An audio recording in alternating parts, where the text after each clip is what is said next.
Masyado talagang mainit yung Pepsi Paloma story. Alam nyo ba kung sinong gaganap na artista dito? Yan ay walang iba kundi si Red Bustamante. Alam nyo ba noong 2018, dahil sa sobrang hirap ng buhay ni Red, napilitan na siya magtinda ng pagkain sa Riles ng Tren. Tuklasin natin ang buong istorya. Videos that will make you wealthy and debt-free.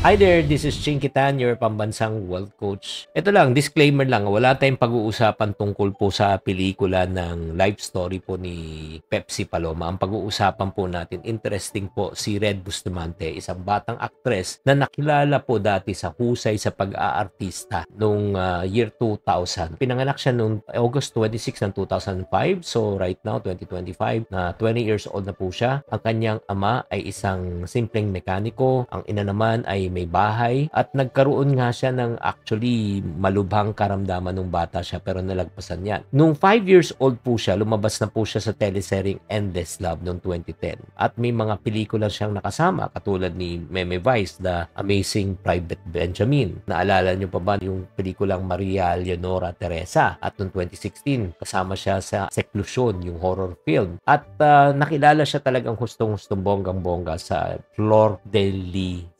Yes, siya yung parang kontrabida doon. Pero yun nga, nag-umpisa siya ng career around 2010, nung 5 years old siya, namayagpag siya. Pero nung 2018, after around 8 years, si Red Bustamante, isang dating child star na kilalang kilala, ang nangyari po dahil sa kakulangan ng pinansyal, napalayas po ang kanilang pamilya. Ito po ay ayon sa interview kay Corina Sanchez. Siya po nagsabi sa inuupang bahay at napilitan magtinda ng pagkain malapit sa Riles ng Tren sa may Sampaloc, Maynila para lang makaraos. Sa panahon na yon, binahagi nga na talagang sakit-sakit daw. Sabi nga ni Red, akala daw niya nung nag-aartista ay marami nang o-offer sa iyo ng mga projects. Hindi pala ganoon. Hindi ko na pala alam na ganoon pala kahirap at hindi ganoon kadali ang mag-artista. At ibinahagi na rin niya ang kanyang pamilya na yun nga, during that time ng interview, nahirapan ng magbayad ng rent, ng kuryente, ng pagkain, kaya nga napaalis po sila. Bukod doon, nadagdagan din ang kanyang hamon nung ma-diagnose din si Red na meron pa lang siyang karamdaman sa balat. Pero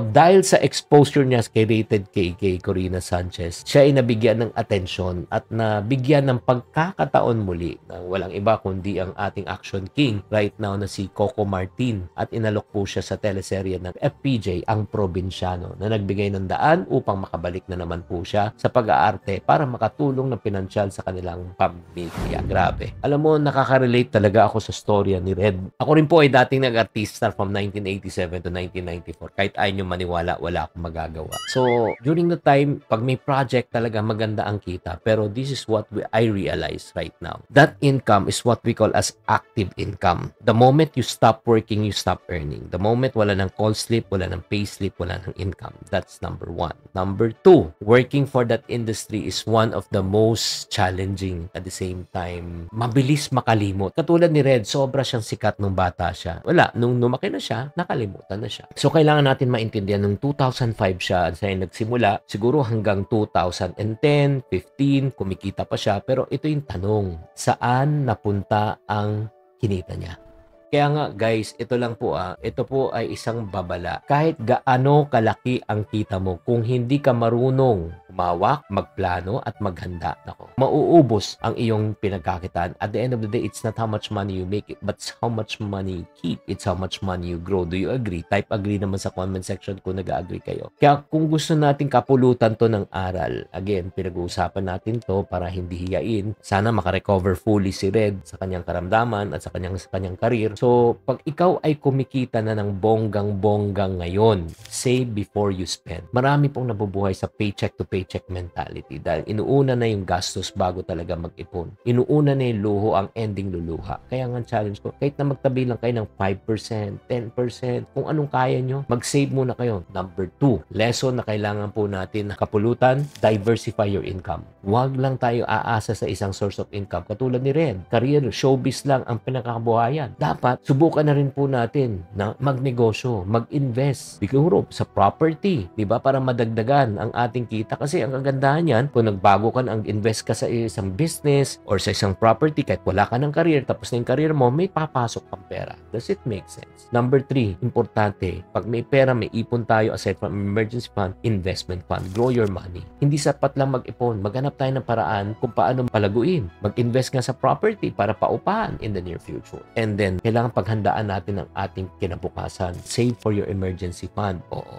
Again, emergency fund, ang ibig sabihin po niyan, pag kami nangyari, pwede kang itawid. Kung depende ilang buwan ang inipon mo, 3 months, 6 months, 12 months, huwag ubos biyaya. Learn how to protect yourself by investing in health insurance para pag nagkaroon ng karamdaman, mayroon kang protection. Learn how to educate also yourself. Magbasa, manood ng videos, makinig sa mga financial podcasts, no? Katulad ng Think Positive or Chinkitan. Manood ng YouTube videos na katulad ng ganito. Diba? Ang dami, guys. Ito lang. Kaya nga, sana naman itong episode na ito, this is a wake-up call for all of us. Again, ulitin ko, hindi mahalaga kung gaano kalaki ang kinikita mo ngayon. Ang mahalaga, matuto ka magplano, maghanda, at matuto ng financial education. Financial education is not only about getting rich. It's about building a secure, at the same time, sustainable future for yourself and your family. Sana kapulutan natin ang aral to, at sana maliwanagan po kayo kung ano nagustuhan nyo to sa episode na ito. Please type in the comment section. And good news para sa mga tao nakatapos ng video na ito, may good news po ako sa inyo. I'm going to give a free webinar on teaching people on the 8 simple strategies on how to earn your 6 to 7 digit income per month. Yes. And this is absolutely for free. Ito yung tinatawag naming income multiplier method. In the process of learning this and applying this, I was able to build a 12 sources of income. So, isi-share ko po sa inyo. This will be on February 18 via webinar po. 500 seats lang po available. So, just go to chinkfree.com. Again, chinkfree.com right now to register. Bilisan nyo kasi seat will run out soon. And thank you very much for tuning in. Tatandaan, tamang karunungan, tamang disiplina ang susi sa pagyaman.